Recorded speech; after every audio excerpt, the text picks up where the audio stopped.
Hello guys, जय हिंद। आशा करता हूँ आप सब बहुत अच्छे होंगे। आप सभी को एक स्वागत है अद्वैत एजुकेशन में, an initiative by GATE academy.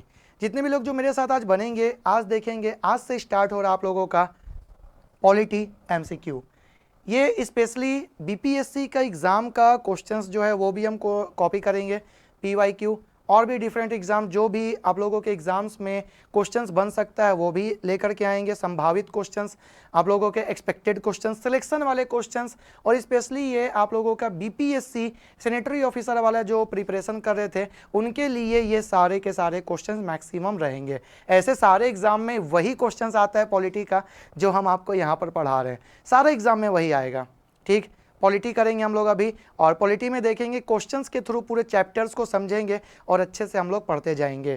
ठीक है, तो चलिए देखते हैं। आज बीपीएससी सेनेटरी ऑफिसर का जितने भी बच्चे इसको देखेंगे ना, उन लोग के लिए क्वेश्चन भी रखेंगे, सारे बच्चों के लिए रखेंगे, एक क्वेश्चन भी रखेंगे, और साथ ही साथ में डेली कोशिश करेंगे कि हम एक होमवर्क आप लोगों को दें, और आप उसका होमवर्क का जवाब जो है ना इसके कमेंट बॉक्स में आप लोग लिखेंगे। ठीक है, हम आशा करते हैं कि आप लोग लिखेंगे और वीडियो को बाकी लोगों में शेयर भी करेंगे, केयर करेंगे, क्योंकि हम लोग फर्स्ट टाइम ऐसे यूट्यूब में पॉलिटी के एमसीक्यू के साथ में आप मेरे साथ जुड़ रहे हैं। अब आप देखिएगा, एमसीक्यू में हम आपको पूरा चैप्टर भी अच्छे से सिखाएंगे, श्योर रहिएगा।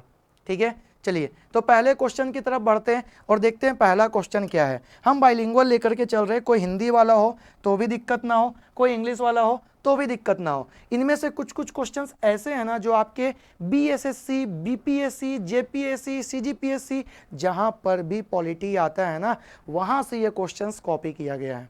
कुछ कुछ क्वेश्चंस ऐसे हैं और कुछ कुछ क्वेश्चंस ऐसे हैं ना जो आपके संभावित है, एक्सपेक्टेड है कि आपके एग्जाम्स में आएंगे। ठीक है, तो चलिए पहला क्वेश्चन देखते हैं। पहला क्वेश्चन है यहाँ पर, which fundamental right can not be suspended even during an emergency.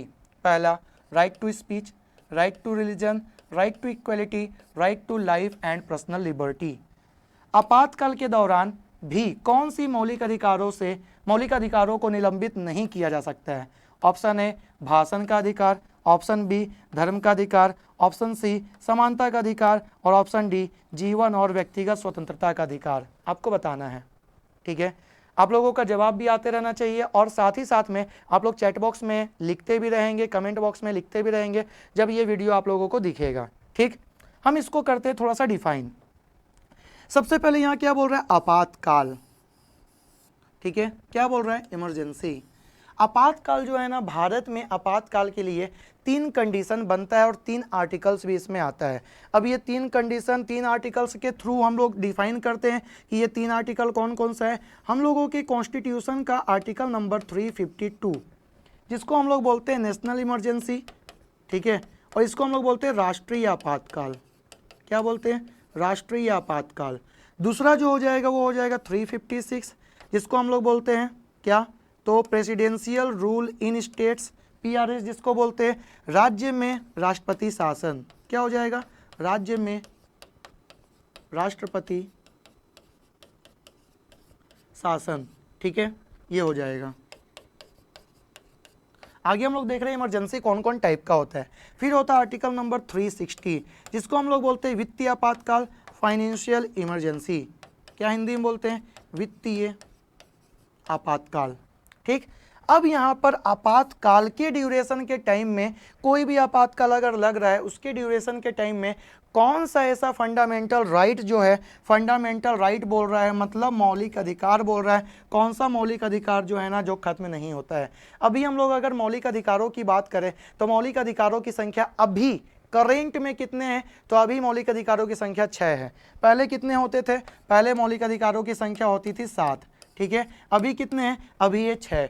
तो कौन सा एक मौलिक अधिकार को हटा दिया गया है, तो एक मौलिक अधिकार को रिमूव कर दिया गया है। वो मौलिक अधिकार था आर्टिकल नंबर 31, जिसको हम लोग बोलते थे right to property.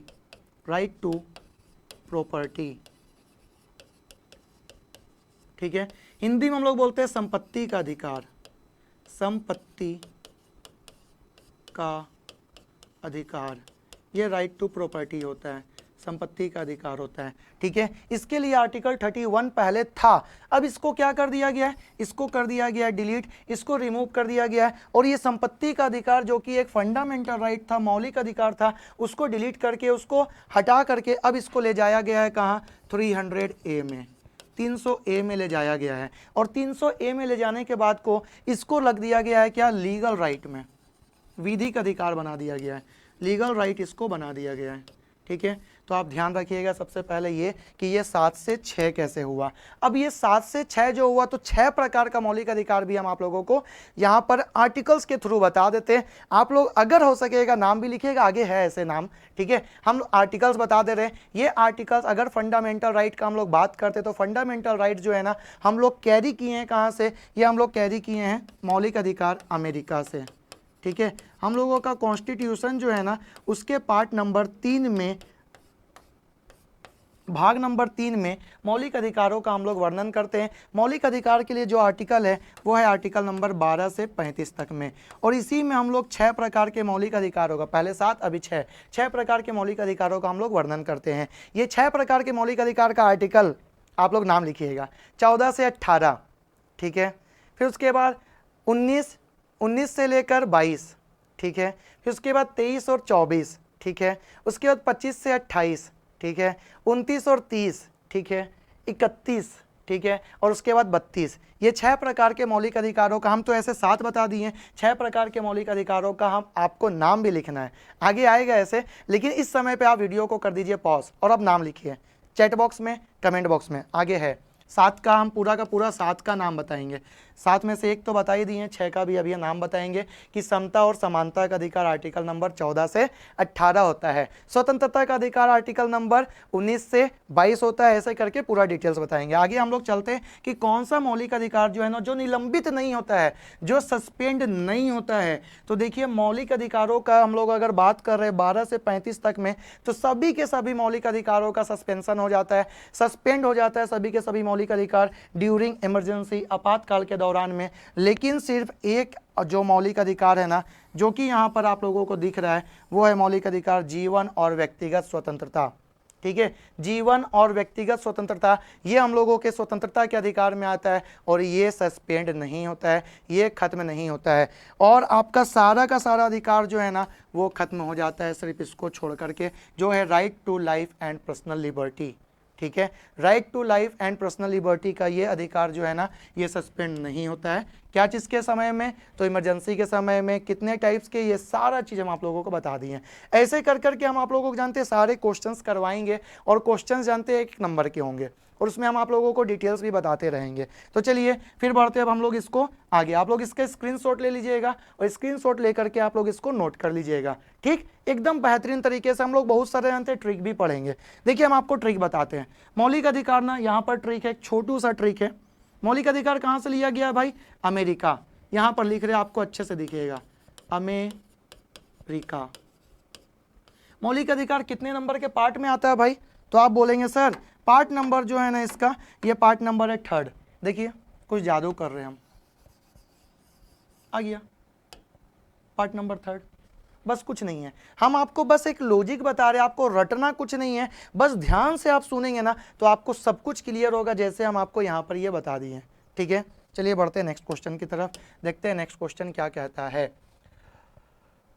Next question है, उससे पहले यहाँ पर हम आप लोगों को बोले थे कि 7 के बारे में बताएंगे, तो यहाँ पर 7 फंडामेंटल राइट का हम लोग बात कर रहे हैं। ये 7 फंडामेंटल राइट का बात कर रहे हैं जो ओरिजिनली कॉन्स्टिट्यूशन में, मूल संविधान में हम लोगों को मिला था। और ये मूल संविधान के द्वारा अब ये 7 से 6 हो गया है। अब ये कौन कौन सा है, राइट टू इक्वालिटी जिसको हम लोग बोलते हैं समता या समानता का अधिकार। दूसरा है ये 14 से 18 तक में आता है। ठीक है, उसके बाद है राइट टू फ्रीडम। ठीक है, ये स्वतंत्रता का अधिकार हो जाता है, ये 19 से लेकर 22 तक में आता है। फिर है राइट अगेंस्ट एक्सप्लॉइटेशन, शोषण के विरुद्ध अधिकार, इसको हम लोग बोलते हैं स्वतंत्रता का अधिकार, ये हो गया। फिर शोषण के खिलाफ या विरुद्ध अधिकार, ये कहाँ आ जाता है, तो ये 23 और 24 में आ जाता है। ये सारे आर्टिकल्स को भी अभी हम लोग देखेंगे। फिर right to freedom of religion, ये किस में आता है, तो ये 25 से लेकर के 28 तक में आता है, जिसको हम लोग हिंदी में क्या बोलते हैं, धर्म की स्वतंत्रता का अधिकार। फिर उसके बाद में आता है कल्चरल एंड एजुकेशनल राइट, ये आता है 29 और 30 में, और ये हो जाता है हिंदी में क्या, सांस्कृतिक और शैक्षणिक अधिकार। फिर आ जाता है राइट टू प्रॉपर्टी, जिसको हम लोग बोलते हैं संपत्ति का अधिकार, और ये आता था पहले आर्टिकल नंबर 31 में, अब हो गया 300 ए में, ठीक है। ये स्टार मार्क के रूप में याद रखिएगा, क्योंकि हम लोग 7 पढ़ रहे हैं इसलिए सातों का नाम है।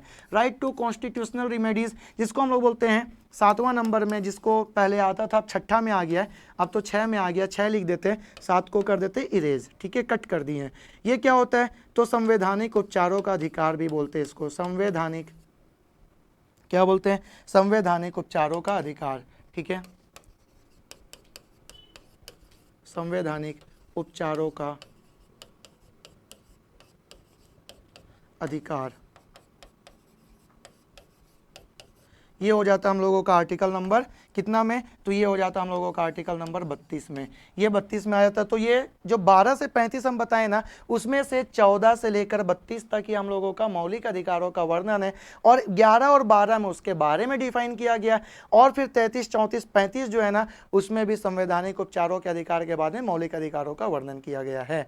तो ये सारा हो गया इसका डिटेल, जो कि हम लोग मौलिक अधिकार के बारे में देख लिए हैं। चलिए देखते हैं नेक्स्ट क्वेश्चन क्या कहता है। नेक्स्ट क्वेश्चन है the fundamental duties are mentioned in part 4A, part 4, part 3 और इन शेड्यूल 4A। आप लोग क्या करिएगा, जब ये वीडियो आप लोग देखेंगे ना, वीडियो को इस समय कर दीजिए पॉज, और आपको जो पता है ना ये किस में आता है, भाग 4A में, भाग 4 में, भाग 3 में, या अनुसूची 4A में, तो आप उस जगह पे आप जवाब दीजिए वीडियो को पॉज करने के बाद, फिर उसका पूरा डिटेल्स आप मेरे साथ में सीखिए। इससे क्या होगा ना, आपके माइंड में सब चीज़ सेट होते जाएगा। डिटेल्स अगर जानते हैं तो लिख भी सकते हैं, या फिर सोच लीजिए कम से कम आंसर देने के बाद में, ABCD आंसर देने के बाद में, और अगर लिखना चाहते हैं तो लिख भी दीजिए, ठीक है। और नहीं भी लिखना चाहते हैं तो आपके माइंड में वो सारा का सारा चीज़ घूमना चाहिए। चलिए अब हम लोग बात करते हैं फंडामेंटल ड्यूटीज़। ड्यूटीज़ को हम लोग बोलते हैं मौलिक कर्तव्य। मौलिक कर्तव्य का जो उल्लेख है वो कहाँ किया गया वो पूछ रहा है। कर्तव्य का मतलब होता है आपका ड्यूटी, ड्यूटी का मतलब होता है आपका काम। तो अगर आप अपना ड्यूटी नहीं करेंगे, अपने कर्तव्य को नहीं निभाएंगे, तो हम रूस जाएंगे। हम लोग के झारखंड बिहार में रूठते हैं लोग, रूठते नहीं हैं। ये रूठने के लिए हम लोग बोल रहे हैं, रूठना जो होता है ना, रूठने के लिए हम लोग रूसना का प्रयोग, हम रूस गए, जाओ हम आपसे बात नहीं करेंगे, मुंह फुला लिए, तो यही हो जाता है रूस जाएंगे, मतलब रूठ जाएंगे। तो ये कहाँ से लिया गया है, रूस से लिया गया है, रसिया से लिया गया है, याद रखिएगा। ये सबसे पहले कहाँ से लिया गया है, ये रसिया से लिया गया है, ठीक। अब इसका हम लोग बात करते तो ये कहाँ पर है, तो ये पार्ट 4A में आता है, भाग 4A में आता है, ऑप्शन नंबर A करेक्ट होगा। अगर हम लोग फंडामेंटल ड्यूटीज़ का बात कर ले तो 4 में जो है, चलो आगे सारा ऑप्शंस को हम लोग इलेबरेट कर लेते हैं, क्वेश्चंस के ऑप्शंस को हम लोग खेल लेते हैं। 4 में क्या आता है, 4 में आता है DPSP, जिसको हम लोग बोलते हैं directive principle of state policies, राज्य के नीति निर्देशक तत्व। फिर उसके बाद 3 में क्या आता है, तो 3 में हम लोग अधिकार पढ़ लिए थे, 3 से अधिकार, अधिकार कौन सा अधिकार, तो ये मौलिक अधिकार का बात कर लिए थे। इन शेड्यूल 4A शेड्यूल नहीं तो हम लोग 4 शेड्यूल में क्या पढ़ते हैं, तो राज्यसभा के लिए सीटों का आवंटन, राज्यसभा के लिए सीटों का आवंटन। अभी हम आपको सारा आर्टिकल्स और सारा शेड्यूल जो है ना, आर्टिकल्स तो नहीं, पार्ट और शेड्यूल तो याद करवा ही देंगे, और बहुत सारे आर्टिकल्स को भी हम आप लोगों को याद करवा देंगे ट्रिक्स के थ्रू। तो ये भी नहीं होगा। ऑप्शन नंबर कौन सा करेक्ट हो जाएगा, ऑप्शन नंबर A। तो ये रूस से लिया गया है। इसके लिए जो आर्टिकल का हम लोग बात करते हैं वो आर्टिकल हो जाता है 51A का, ठीक है, 51A का आर्टिकल हो जाता है। और अगर हम लोग बात कर ले यहाँ पर, ये हो गया 51A, ये हो जाता है 36 से लेकर 51 तक, चलो यहाँ लिख देते हैं, ठीक है, ये हो जाता है 36 to 51, ठीक। पार्ट 3 कितना हो जाता है, तो अभी बताए थे 12 से लेकर के 35 तक, और ये आर्टिकल्स का बात कर रहे हैं, आर्टिकल्स। अगर हम लोग बात करते हैं अपने कॉन्स्टिट्यूशन का, ठीक है, हम लोग बात करते हैं अपने संविधान का, तो संविधान जो हमारे एक बहुत ही महत्वपूर्ण ग्रंथ है, किताब है, या फिर हम लोगों का एक पूरा रूल रेगुलेशन का जो बुक है। और ये रूल रेगुलेशन का बुक जो है हम आप लोगों को पहले भी बता चुके हैं कब बना हुआ है, तो ये बन करके जो रेडी हो गया, तो उसके बाद इसको साइन किए, अंगीकृत किए, और फिर हम लोगों का देश भी क्या कर लिया गया, इसको एडॉप्ट कर लिया, और फिर हम लोग बन गए रिपब्लिक कंट्री। गणतंत्र दिवस भी हम लोग मनाते उसी के उपलक्ष्य में। अब कॉन्स्टिट्यूशन जो बना था, तो इसमें जानते जब बना था तो इसमें ना भाग का अगर बात करें, भाग जिसको हम लोग पार्ट्स बोलते हैं, हिंदी में बोलते हैं भाग, इंग्लिश में बोलते हैं पार्ट्स, उस समय इसमें 22 भाग था। अगर हम लोग इसमें अनुसूची का बात करें, अनुसूची जिसको हम लोग स्केड्यूल भी बोलते हैं, तो उस समय इसमें 8 अनुसूचियां थी जब बन करके ये रेडी हुआ था।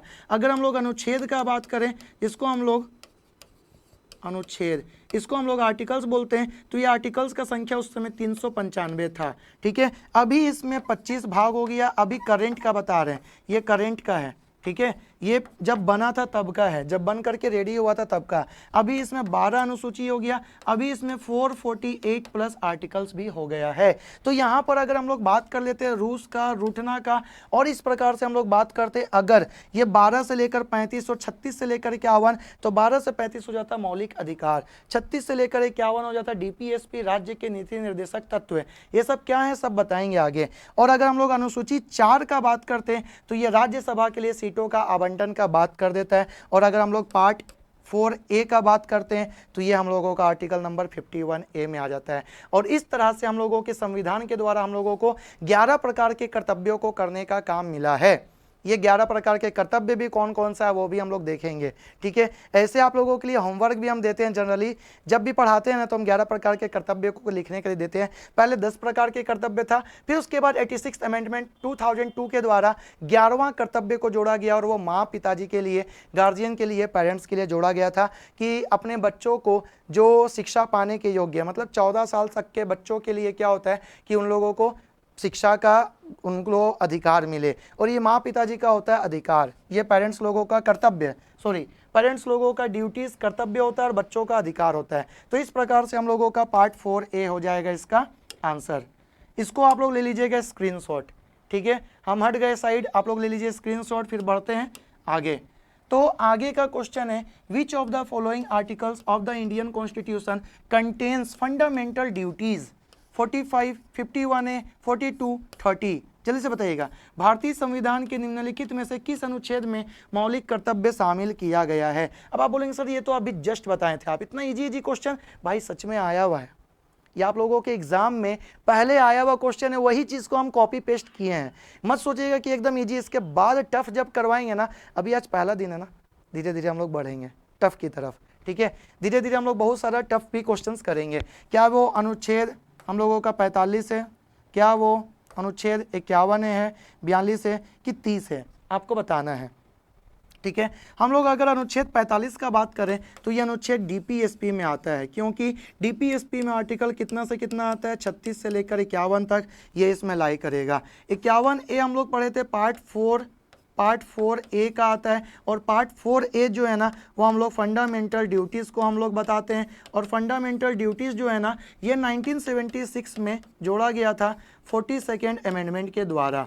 अब आप बोलेंगे सर 42nd अमेंडमेंट ये क्या है, तो हमारे संविधान में कुछ कुछ नया चीज़ को अपडेट करने के लिए ना अमेंडमेंट करते हैं, मतलब संशोधन करते हैं। और संशोधन जो था ये संशोधन नंबर 42वां था, और वो ईयर जो था वो था 1976, ठीक है। आपको दो संशोधन का ईयर को याद रखना है, एक 42nd अमेंडमेंट 1976 को और एक 44th अमेंडमेंट 1978 को। ये दो अमेंडमेंट को याद रखना है, ये माइनस वाला है और ये प्लस वाला है। जितना भी मैक्सिमम चीज़ जोड़ने का जो बात होता है वो जोड़ने का बात हो जाता है 42nd अमेंडमेंट 1976 के द्वारा। जितना भी चीज़ माइनस करने का, घटाने का जो बात हो जाता है वो हो जाता है 1978 44th अमेंडमेंट के द्वारा। मतलब इसीलिए इसमें ज़्यादा से ज़्यादा चीज़ जो जुड़ा है ना, इसीलिए 42nd अमेंडमेंट को हम लोग बोलते हैं मिनी कॉन्स्टिट्यूशन। क्या बोलते हैं? Mini constitution of India. Bharat का मिनी कॉन्स्टिट्यूशन है, भारत का ये लघु संविधान है। मिनी कॉन्स्टिट्यूशन, लघु संविधान हिंदी में बोलते हैं। कई बार आप लोगों के एग्जाम में आएगा कि लघु संविधान कौन है, लघु संविधान किसको बोला जाता है, किसको हम लोग लघु संविधान के नाम से जानते हैं, तो ये लघु संविधान हो जाता है 42nd अमेंडमेंट। उस समय जब ये जुड़ा था ना, तब ये जुड़ा था 10 प्रकार का। फिर 86 अमेंडमेंट के द्वारा जो हुआ था वो 11वां प्रकार का हम लोगों का फंडामेंटल ड्यूटीज़ के रूप में जोड़ा गया था 2002 में, ध्यान रखिएगा। फिर अगर हम लोग 42nd का बात करते हैं, ये भी डीपीएसपी में आता है, डीपीएसपी में आता है, और ये मैटरनिटी रिलीफ के बारे में बताता है। मैटरनिटी रिलीफ जो होता है ना, जिसको हम लोग बोलते हैं प्रसूति, कोई अगर माँ बनने वाली होती है ना फीमेल, तो उसको मैटरनिटी रिलीफ मिलता है। कहीं पर अगर जॉब करती है तो उसको अपने अधिकारों का प्रयोग करने का फ़ायदा मिलता है। और ये राज्य सरकार का कर्तव्य होता है कि उसको आर्टिकल नंबर 42 के द्वारा, 42 के द्वारा उसको ना मैटरनिटी रिलीफ दिया जाए। अब देखिए, ये आप लोगों को ध्यान रखना है मैटरनिटी रिलीफ के बारे में। जॉब का जो लास्ट सैलरी होता है ना, वो लास्ट सैलरी उसको 6 महीने तक के लिए दिया जाता है। इसके लिए अभी संविधान में अमेंडमेंट भी हुआ था। पहले ये 12 सप्ताह के लिए था, ठीक है। फिर इसको अब कर दिया गया 26 सप्ताह के लिए, मतलब 6 महीने के लिए। फिर आर्टिकल नंबर 30 जो है ना, ये हम लोगों के फंडामेंटल राइट्स में आता है, फंडामेंटल राइट्स में आता है, जो कि हम लोग डील करते हैं क्या चीज़ में, तो हम लोगों का राइट्स का जो आर्टिकल था हम लोग पढ़े थे ना 29 और 30, जो कि हम लोग शैक्षणिक संस्थान का सांस्कृतिक शिक्षा का अधिकार के बारे में पढ़े थे, वो हो जाता है हम लोगों का आर्टिकल नंबर 30 में। आर्टिकल नंबर 45 क्या चीज़ को डिफाइन करता है, तो आर्टिकल नंबर 45 जो डिफाइन करता है ना, ये बच्चों के लिए है।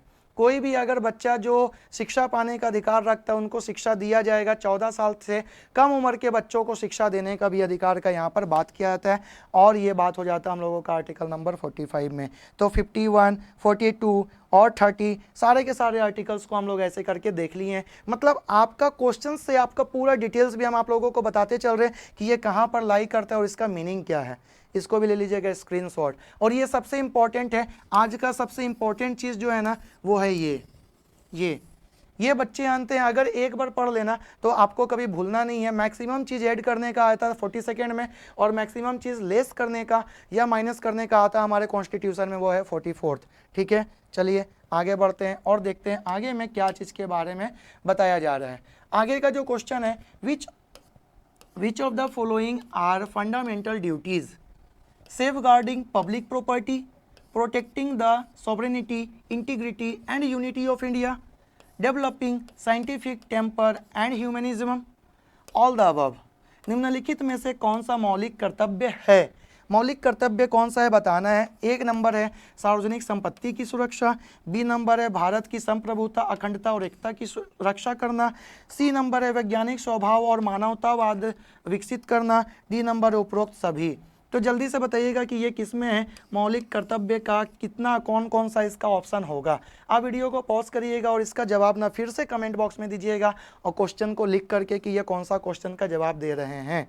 तो फिर से हम लोग बात कर लेते हैं मौलिक कर्तव्य का। तो मौलिक कर्तव्य आर्टिकल नंबर 51A में आता है। 11 प्रकार का मौलिक कर्तव्य है, और 11 प्रकार का मौलिक कर्तव्य का अगर हम लोग बात करते हैं तो यहाँ पर A, B, C, और ये मौलिक कर्तव्य जो लिया गया वो लिया गया रसिया से, रसिया के कॉन्स्टिट्यूशन से हम लोग एडॉप्ट किए हैं, और रसिया के कॉन्स्टिट्यूशन से ये आया हुआ है मौलिक कर्तव्य। ठीक है, क्योंकि अगर आप कर्तव्य नहीं करोगे तो हम क्या हो जाएंगे, हम रूस जाएंगे। रूस जाएंगे मतलब रूठ जाएंगे। हम लोग रूसते हैं, झारखंड वाले लोग ना बिहार वाले लोग ना रूसते हैं, रूठते नहीं है, रूस जाते हैं। ठीक है, तो 51A और पार्ट 4A में भी आता है, ध्यान रखिएगा। DPSP 4 में आता है, और फंडामेंटल ड्यूटीज़ जो है ना वो 4A में आ जाता है। इसका जवाब उपरोक्त सभी होगा, इसका जवाब ऑल द अबव होगा इसका आंसर। तो ऑप्शन नंबर डी के साथ में हम लोग जाएंगे। अब कितने प्रकार के फंडामेंटल ड्यूटीज़ अगर आप लोगों से पूछा जाएगा तो आप क्या करेंगे, आगे इसका ना स्क्रीनशॉट ले लीजिए जितना लिखा हुआ था। चलो, आशा करते हैं आप स्क्रीनशॉट ले लिए होंगे। अब जितने भी प्रकार के हम लोग फंडामेंटल ड्यूटीज़ पढ़ते हैं वो कौन कौन से फंडामेंटल ड्यूटीज़ हैं, तो यहाँ पर ये 11 प्रकार के फंडामेंटल ड्यूटीज़ लिखे गए हैं। तो ये सभी 11 प्रकार के फंडामेंटल ड्यूटीज़ आप लोगों को दिखेगा, ये इंग्लिश में और ये हिंदी में, सभी 11 प्रकार के फंडामेंटल ड्यूटीज़। ठीक है, ये आप लोगों को मिल जाएगा, सभी आपको दिख रहा होगा। अब ये 11 प्रकार के फंडामेंटल ड्यूटीज़ आप लोगों को पढ़ लेना, हम रिपीट नहीं कर रहे हैं। ठीक है, चलो नेक्स्ट क्वेश्चन का आप लोगों को जवाब देना है। Which of the following committee suggested incorporating fundamental duties in the Indian constitution, निम्नलिखित में से किस समिति ने भारतीय संविधान में मौलिक कर्तव्यों को शामिल करने की सुझाव दिया? मल्होत्रा समिति, राघवन समिति, स्वर्ण सिंह समिति, नरसिम्हन समिति। बताइएगा, मल्होत्रा कमेटी, राघवन कमेटी, स्वर्ण सिंह कमेटी और नरसिम्हन कमेटी, कौन सा कमेटी जो है ना वो भारतीय संविधान में क्या किया, मौलिक कर्तव्यों को ऐड करने के लिए, शामिल करने के लिए बात किया था। अभी हम आपको पूरा डिटेल्स लेकर के चलेंगे। आप वीडियो को पॉज करिए और अपना जवाब दीजिए जल्दी से। वीडियो को पॉज करिए और अपना जवाब दीजिए जल्दी से। आपका जवाब क्या आ रहा है हम देखना चाहते हैं। अगर आप लोगों का जवाब ऑप्शन नंबर सी आ रहा है तो एकदम करेक्ट आ रहा है। सरदार स्वर्ण सिंह कमेटी के द्वारा ना मौलिक कर्तव्यों को, फंडामेंटल ड्यूटीज़ को पार्ट 4A में और आर्टिकल नंबर 51A में जोड़ा गया था। और ये जोड़ने का जो हम लोगों का संविधान में जो अमेंडमेंट हुआ था वो हुआ था 42nd मतलब प्लस वाला 1976 में इसको जोड़ा गया था। उस समय जब जोड़ा गया था ये 10 प्रकार के मौलिक कर्तव्यों का बात करता था, लेकिन अभी इसमें कितने प्रकार के मौलिक कर्तव्यों का बात हो गया, अभी जस्ट हम प्रीवियस स्लाइड में दिखाए थे उस प्रीवियस स्लाइड को आप ना जैसे ही वो प्रीवियस स्लाइड होगा वो बैकवर्ड कर करके आप उसको पॉज कर दीजिएगा वीडियो को और नोट कर लीजिएगा सभी 11 प्रकार के मौलिक कर्तव्यों को। ठीक है, सभी 11 प्रकार के मौलिक कर्तव्य हैं वो। ठीक, तो ये 11 प्रकार के मौलिक कर्तव्यों का हम लोग बात कर रहे हैं और सरदार स्वर्ण सिंह समिति के द्वारा मतलब ऑप्शन नंबर सी के द्वारा ये बात हुआ था। अब बात आता है ऑप्शन नंबर ए क्या डील करता है sir? Malhotra committee. Malhotra committee जो है ना वो इंश्योरेंस से रिलेटेड चेंजेस लाने के लिए ये डील करता है। मतलब इंश्योरेंस में क्या क्या चीज़ चेंजेस लेकर आए, इंश्योरेंस को अच्छा बनाने के लिए कोई भी, जैसे आप लोग IRDAI पढ़ते हैं है ना, IRDAI IRDA जिसको आप लोग पढ़ते हैं वो क्या है, इंश्योरेंस सेक्टर को पूरा रेगुलेट करने के लिए। तो इंश्योरेंस सेक्टर को अच्छा बनाने के लिए मल्होत्रा कमेटी बना था। फिर अगर हम लोग बात करते हैं राघवन कमेटी का, तो ये राघवन कमेटी क्या चीज़ के लिए बना था? तो मोनोपोली और ट्रेड से रिलेटेड जितना भी डिफिकल्टीज होता है, ट्रेड में जो भी डिफिकल्टीज है उसको स्टॉप करने के लिए रोकने के लिए राघवन कमेटी बनाया गया था। फिर हम आपको सरदार स्वर्ण सिंह कमेटी बता ही दिए। फिर आता नरसिम्हन कमेटी, बहुत इंपॉर्टेंट है, आप लोगों के एग्जाम में कई बार आया हुआ, इसलिए इसको हम बना देते हैं स्टार मार्क। ठीक है, ये क्या है? तो नरसिम्हन कमेटी ना 1991 में जब हम लोगों के देश में ग्लोबलाइजेशन जब हम लोगों के देश में ग्लोबलाइजेशन का मतलब होता है हिंदी वाले भाइयों बहनों, ये होता है वैश्वीकरण। लिबरलाइजेशन का मतलब क्या होता है? हिंदी वाले लोग टेंशन मत लीजिएगा, इसको हम लोग बोलते हैं उदारीकरण। जब उदारीकरण और निजीकरण वैश्वीकरण का जब बात चल रहा था तो 1991 में बैंकिंग से रिलेटेड जितना भी रिफॉर्म जो करने का काम कर रहे थे वो 1991 में कमेटी आया था, नरसिम्हन कमेटी, और ये कमेटी इस्टेब्लिश किया गया था बैंकिंग रिफॉर्म्स के लिए। ठीक है, तो ध्यान रखिएगा बैंकिंग रिफॉर्म के लिए नरसिम्हन, सरदार स्वर्ण सिंह हो जाएगा 51A के लिए, और राघवन कमेटी हो जाएगा मोनोपोली और ट्रेड का जितना भी डिफिकल्टीज होता है वो सारा चीज़ को रोकने के लिए, और साथ में मल्होत्रा कमेटी इंश्योरेंस सेक्टर को अच्छा करने के लिए ये कमेटी बना था। ठीक है, तो ये सारा का सारा हम आप लोगों को डिटेल्स बता दिए हैं, जो कमेटी का जो डिटेल्स है। चलो आगे बढ़ते हैं और देखते हैं नेक्स्ट क्वेश्चन क्या डील कर रहा है। Which of the following articles of the Indian constitution contains the right to religious freedom? Article number 25 से 28, आर्टिकल नंबर 29-30, आर्टिकल नंबर 32 से 35, आर्टिकल नंबर 23-24। भारतीय संविधान के निम्नलिखित में से किस अनुच्छेद में धार्मिक स्वतंत्रता का अधिकार है? अनुच्छेद 25 से 28, अनुच्छेद 29-30, अनुच्छेद 32-35, अनुच्छेद 23-24। कौन सा अनुच्छेद जो है वो हम लोगों को डील करता है क्या चीज़ का? तो वो डील करता है धार्मिक स्वतंत्रता का। धर्म से रिलेटेड जो स्वतंत्रता है ना उसको, कौन सा आर्टिकल है? तो वीडियो को पॉज करिए और जल्दी से ABCD का जवाब दीजिएगा, और अगर आप लोगों का जवाब आ भी रहा है तो वो कौन सा आर्टिकल में आ रहा है उसका पूरा डिटेल्स भी लिख दीजिएगा। ठीक है, अगर आप लोगों का जवाब आ रहा है ऑप्शन नंबर ए 25 से 28 तो एकदम करेक्ट आ रहा है। 25 से 28 नंबर का जो आर्टिकल है ना वो हम लोगों का धार्मिक स्वतंत्रता का पूरा बात करता है, और ये धार्मिक स्वतंत्रता का जो अधिकार का जो बात कर रहा है वही हो जाता है हम लोगों का क्या? अनुच्छेद नंबर 25 से 28, आर्टिकल नंबर 25 to 28। ठीक है, अब ये आर्टिकल नंबर 29-30 क्या है? तो सांस्कृतिक और शिक्षा का अधिकार का बात करता है। 32 से 35 क्या है? तो 32 में हम लोग पढ़ते हैं क्या? संवैधानिक उपचारों का अधिकार के बारे में। 23 और 24 क्या है? तो शोषण के विरुद्ध अधिकार को हम लोग राइट अगेंस्ट एक्सप्लॉइटेशन को पढ़ते हैं। तो एक्सप्लॉइटेशन हो गया, रिमेडीज हो गया, कॉन्स्टिट्यूशनल रिमेडीज का बात कर लिए। 29-30 जो हो जाता है वो हम लोगों का कल्चरल एंड एजुकेशनल राइट का हो जाता है। 25 नंबर जो हो जाता है वो राइट टू रिलीजियस फ्रीडम का हो जाता है। अब यहाँ पर 2 आर्टिकल और छूट जाता है, उसको भी हम लोग कर लेते हैं। राइट टू इक्वलिटी वो 14 से 18 हो जाता है। फिर 19 से 22 जो हो जाता है वो क्या हो जाता है? वो हो जाता है राइट टू फ्रीडम। ठीक है, जिसको हम लोग बोलते हैं समता और समानता का अधिकार, ये वाला, और इसको हम लोग बोलते हैं क्या? 19 से लेकर के 22 तक को हम लोग बोलते हैं स्वतंत्रता का अधिकार। ये हो जाता है हम लोगों का 6 प्रकार के फंडामेंटल राइट्स का हम लोग बात कर लिए। फंडामेंटल राइट्स जो है वो लिया कहाँ से गया है? तो फंडामेंटल राइट्स लिया गया है अमेरिका से, अमेरिका के कॉन्स्टिट्यूशन से हम लोग एडॉप्ट किए हैं। अगर आपसे एग्जाम में आएगा कि दुनिया का सबसे बड़ा लिखित संविधान किसका है, तो वो हो जाएगा द ग्रेट इंडिया का। दुनिया का सबसे पुराना संविधान किसका है लिखा हुआ, तो वो हो जाएगा USA, United states of America. दुनिया का सबसे पहला और सबसे बड़ा डेमोक्रेटिक कंट्री पहले कौन था? तो वो था यूएसए। अब कौन हो गया? अब हो गया इंडिया, द ग्रेट इंडिया। दुनिया का कौन सा ऐसा कंट्री जिसका कोई भी रिटर्न कॉन्स्टिट्यूशन नहीं है? ये आप लोगों के लिए है होमवर्क, ठीक है, सभी कोई बता देंगे, इजी क्वेश्चन है।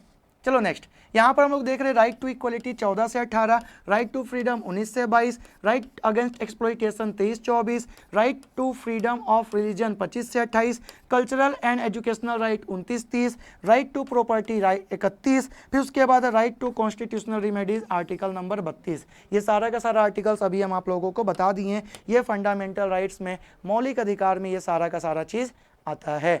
आप सभी लोगों का जवाब भी आ जाएगा, हमको पता है। नेक्स्ट क्वेश्चन है, which of the following article of the Indian constitution guarantees equality before law and equal protection of law with in the territories of India? Article number 15, 14, 17, 18। भारतीय संविधान के निम्नलिखित में से कौन सा ऐसा अनुच्छेद है जो कानून के समक्ष समानता और भारत के क्षेत्र के भीतर कानून के समान संरक्षण की गारंटी देता है? अनुच्छेद 15, अनुच्छेद 14, अनुच्छेद 17, अनुच्छेद 18।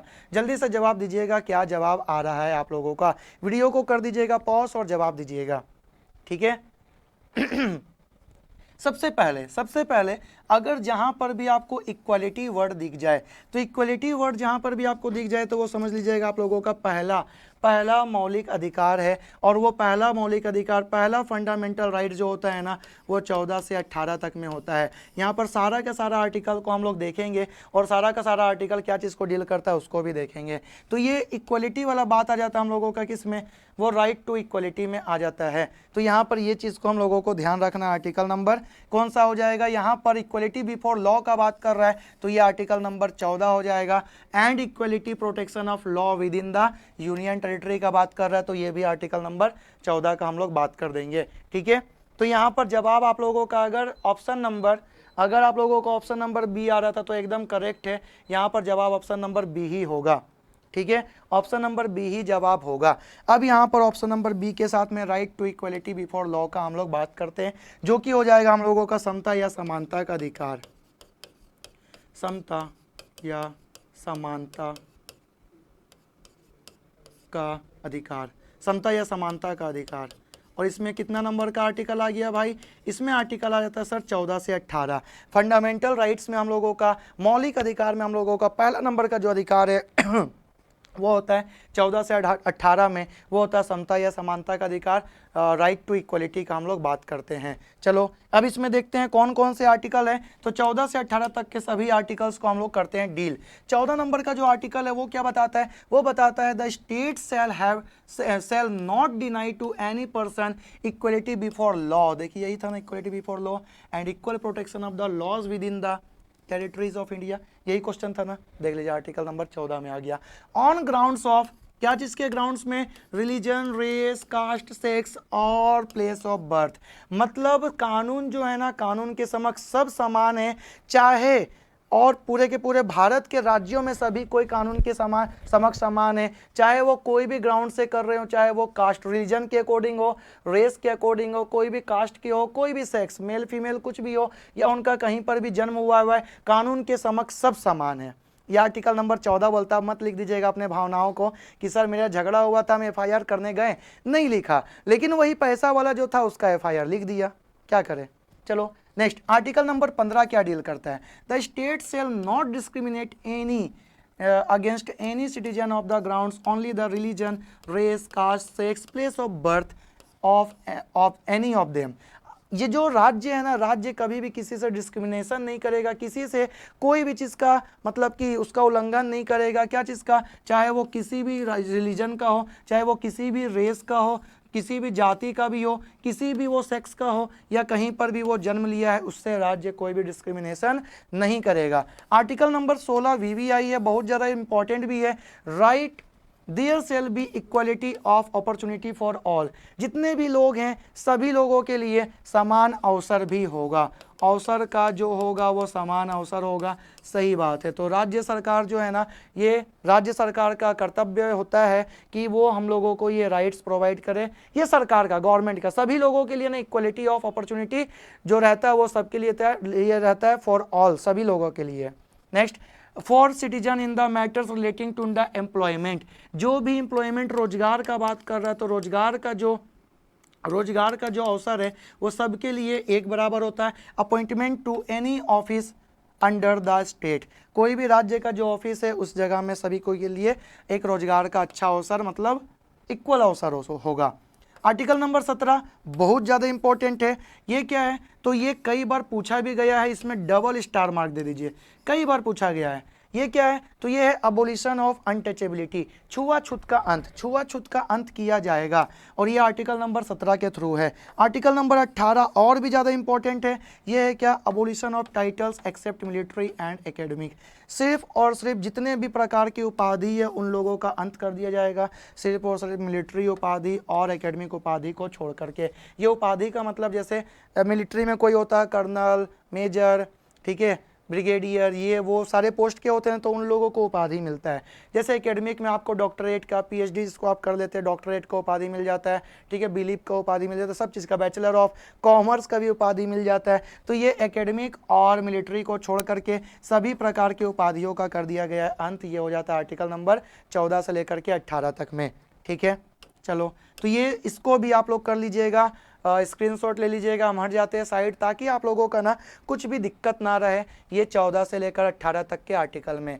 फिर एक question, which article of the Indian constitution abolishes untouchability, 18, 15, 14, 17, भारतीय संविधान का कौन सा अनुच्छेद अस्पृश्यता को समाप्त करता है? 18, 15, 14, 17 अभी जस्ट हम लोग देखे थे। अस्पृश्यता का अगर हम लोग बात करते तो आर्टिकल नंबर 14 से 18 तक में हम लोगों का समानता या समता का अधिकार का बात करते हैं, इक्वलिटी का बात करते हैं, और ये इक्वलिटी का जो हम लोग बात कर रहे हैं वहीं पर हम लोगों का बात हो जाएगा अनटचेबिलिटी का भी और अस्पृश्यता का भी, छुआछूत का भी। और छुआछूत के लिए आर्टिकल हम आप लोगों को स्पेशल बता दिए थे जो कि होता है आर्टिकल नंबर अनुच्छेद नंबर 17 होता है।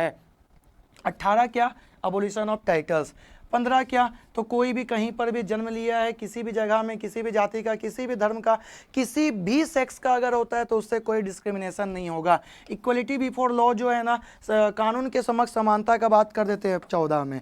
तो ये सारा का सारा आर्टिकल्स को भी हम लोग कर लिए हैं डील। तो इस प्रकार से हम लोगों का ये फंडामेंटल राइट का आर्टिकल नंबर 14 से 18 भी हो गया। देख लीजिए आप लोगों को आर्टिकल याद भी होता जा रहा है, क्वेश्चंस के थ्रू आप लोगों को आर्टिकल्स पूरा याद भी होता जा रहा है। बस हम ऐसा ही कोशिश करेंगे कि क्वेश्चंस के थ्रू हम पूरा डिटेल्स आप लोगों को पढ़ाते भी चलें, ठीक है। क्वेश्चंस करने से क्या होता है ना कि आपको ऑप्शंस को एलिमिनेट करने का एक तरीका भी आप लोग सीखते हैं, और क्वेश्चंस इसीलिए हम लोग कर रहे हैं ताकि आप ऑप्शंस को एलिमिनेट कर भी सकें।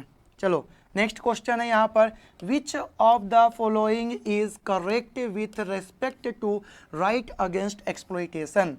आपको बताना है शोषण के खिलाफ अधिकार के संबंध में निम्नलिखित में से कौन सा सही है। Option a, prohibition of traffic in human beings and forced labour.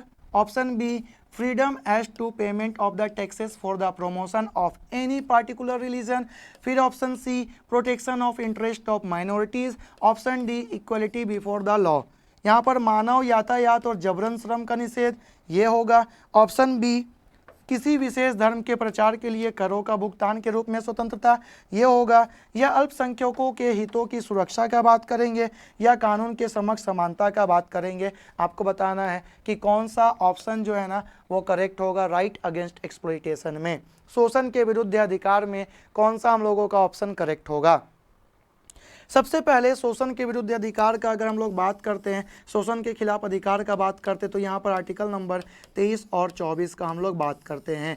23 में जो बताया गया है वो बताया गया है क्या, prohibition of traffic of human beings and forced labour, मतलब मानव यातायात और जबरन श्रम का निषेध कराया गया है। और आर्टिकल नंबर 24 जो है ना वो 14 साल तक के कम उम्र के बच्चों के लिए, जो भी 14 साल से कम उम्र के बच्चे हैं उनको कारखानों में प्रवेश का निषेध भी बताया गया है, ठीक है। उनको कोई भी ऐसे जगह में वर्क नहीं कर सकते जहां पर उनके लिए खतरा है। तो 14 साल से कम उम्र के बच्चों के लिए ये चीज़ का रखा गया है। आपको आगे 18 भी हम बताएंगे, ठीक है। अभी इसको हम लोग थोड़ा सा डिटेल्स भी देख लेते हैं ये है क्या, ठीक है। उसके बाद है freedom as to the payment of taxes for promotion of any particular religion. ये रिलीजन का हम लोगों का जो अधिकार है ना, फंडामेंटल ड्यूटी है, उसमें आता है। Protection of the interest of minorities, ये हम लोगों का शैक्षणिक संस्था वाला भी जो होता है ना, उसमें भी आ जाता है, मतलब रिलीजन से रिलेटेड भी हो जाता है। इक्वलिटी बिफोर लॉ का अगर हम लोग बात करते हैं,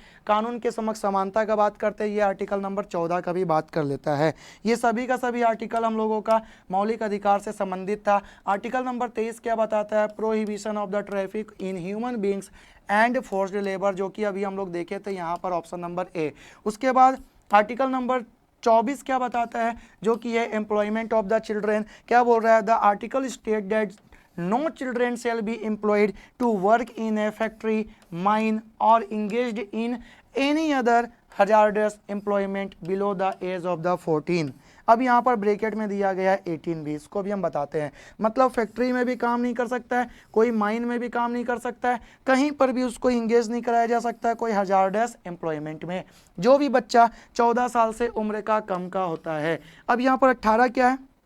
18 14 साल हो गया, 24 का 14 याद रखिएगा, 23 में हो जाएगा ह्यूमन ट्रैफिकिंग, श्रम का अपराध जो होता है, श्रम को जबरदस्ती जो ह्यूमन ट्रैफिकिंग किया जाता है, जैसे कि किसी को बेच देना। आप लोग सुने होंगे ना कि लड़कियों का व्यापार कराया जाता है, ठीक है, दूसरे शहरों में लड़कियों को भेजा जाता है, वही लड़कियों का व्यापार, देह व्यापार जिसको आप सुनते हैं, वो भी इसी में आ जाता है। ठीक है, बच्चों को जबरदस्ती काम करवाया जाता है, सुनते हैं ना, बंधुआ मजदूर टाइप का जो होता है ना, फोर्स्ड लेबर टाइप का, बंधुआ मजदूर टाइप का, और बच्चों का काम कराने टाइप का, ये दोनों का दोनों इसी में आता है। ठीक है, तो ऐसा क्वेश्चंस आप लोगों के एग्जाम्स में बनते रहेगा। और ये हो जाएगा यहाँ पर 14 एज का। और 18 का अगर हम लोग बात करें तो 18 साल तक के लिए ना,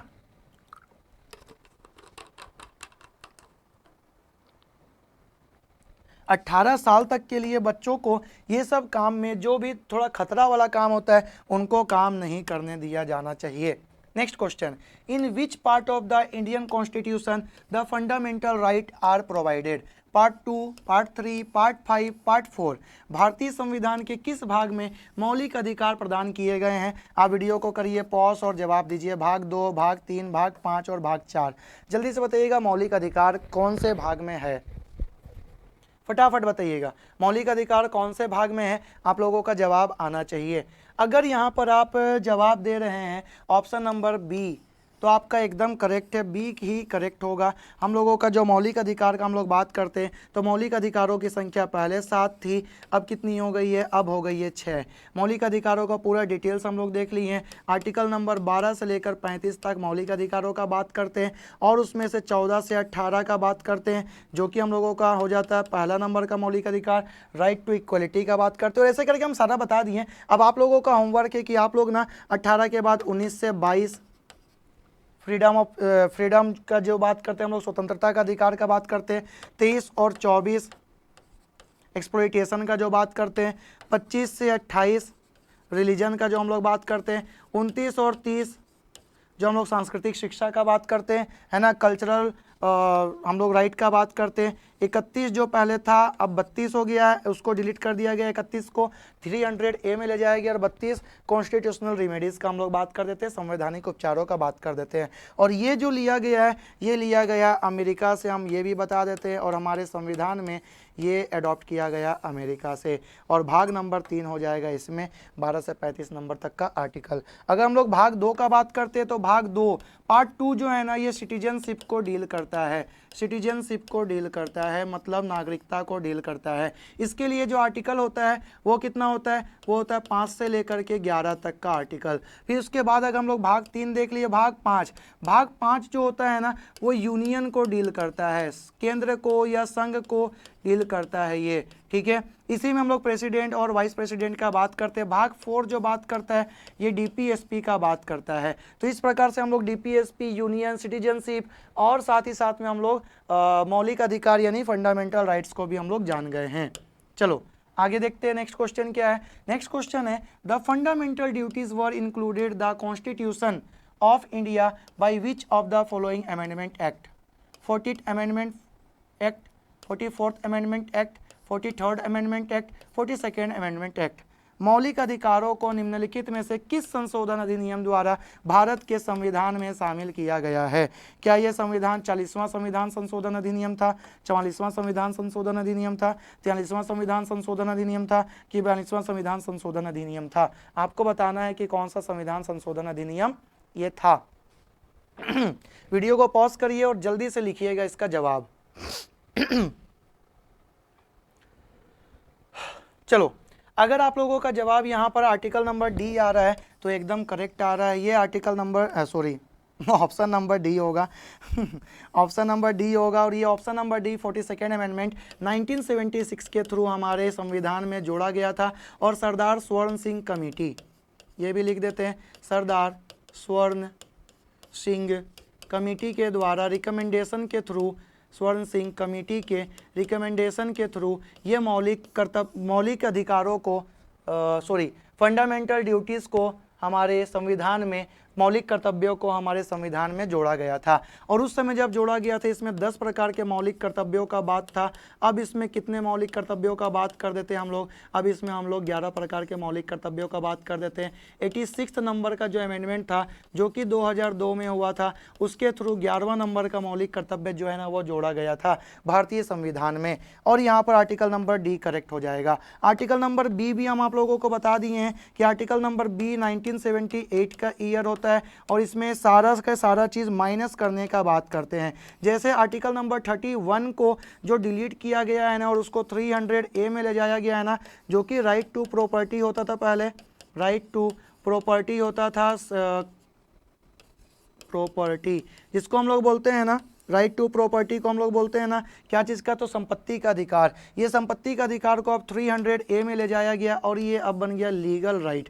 हम लोगों का लीगल राइट बन गया, जो कि आर्टिकल नंबर पहले 31 में था, वो 31 वाला डिलीट करके ले जाया गया 300A में और वो ले जाया गया आर्टिकल नंबर अमेंडमेंट नंबर 1978 का ईयर था और 44 नंबर का अमेंडमेंट था। आप लोगों के लिए यहाँ पर एक होमवर्क है, आप लोग बताइएगा कि कौन सा अमेंडमेंट जो था वो 40वां संशोधन अधिनियम 40th अमेंडमेंट के साथ में जुड़ता है, उसमें क्या क्या चीज़ जोड़ा गया। 43rd नंबर का अमेंडमेंट भी आप लोगों को बताना है, मतलब ए और सी वाले ऑप्शन को आप लोगों को डील करना है। ठीक है, इसके कमेंट बॉक्स में आप लोग लिखिएगा। ये आप लोगों का आज का होमवर्क है और ये होमवर्क को आप लोगों को लिखना है कमेंट बॉक्स में। चलो बढ़ते हैं नेक्स्ट क्वेश्चन की तरफ और देखते हैं नेक्स्ट क्वेश्चन क्या डील करता है। तो नेक्स्ट क्वेश्चन तो अभी इसमें यहीं पर रखते हैं। आज के लिए जो था ना वो 10 क्वेश्चंस का एक ग्रुप था। 10 क्वेश्चंस के ग्रुप में हम लोग कम से कम 10 क्वेश्चंस तो किए ही हैं साथ में, लेकिन उसके साथ में बहुत सारे क्वेश्चंस को हम लोग डील कर लिए हैं। ये बहुत सारे क्वेश्चंस को डील करने का जो रीज़न था ना, हम आप लोगों को डिटेल्स बता रहे थे ताकि आप लोग ना सीखते भी जाएं और जो होमवर्क दिए उसको करते भी जाएं। हम लोग डेली मिलेंगे ऐसे ही और डेली हम लोग करेंगे होमवर्क को कंप्लीट और डेली करते जाएंगे हम लोग पॉलिटी को भी कंप्लीट।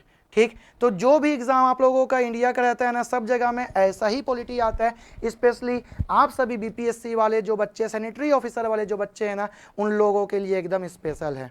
अब आप बोलेंगे सर क्यों?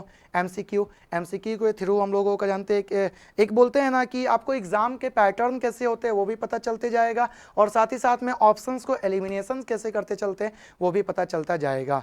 ठीक है, तो प्रतिदिन आप लोगों के लिए कुछ ना कुछ यूट्यूब में इसी चैनल में अद्वैत एजुकेशन के AJE वाले चैनल में आप लोगों को पॉलिटी का मेरे थ्रू जो MCQ है ना वो करवाते जाएंगे हम। ठीक, आप लोग ज़रूर देखिएगा और बाकी लोगों में शेयर भी करिएगा और ज़रूर अपने चैट बॉक्स में, कमेंट बॉक्स में आप लोग रिकॉर्डेड जब ये वीडियो आप लोगों का अपलोड होगा तो आप लोग कमेंट बॉक्स में ज़रूर बताइएगा आप लोगों को कैसा लगा। ठीक है, अभी क्वेश्चंस का लेवल थोड़ा इजी था, क्वेश्चंस का लेवल बहुत टफ भी बाकी है। हम लोग आराम से इजी वे में थोड़े से टफ के तरफ चलेंगे, धीरे धीरे हम लोग सीखते जाएंगे सब कुछ। तो चलिए फिर मिलेंगे हम लोग नेक्स्ट वीडियो में।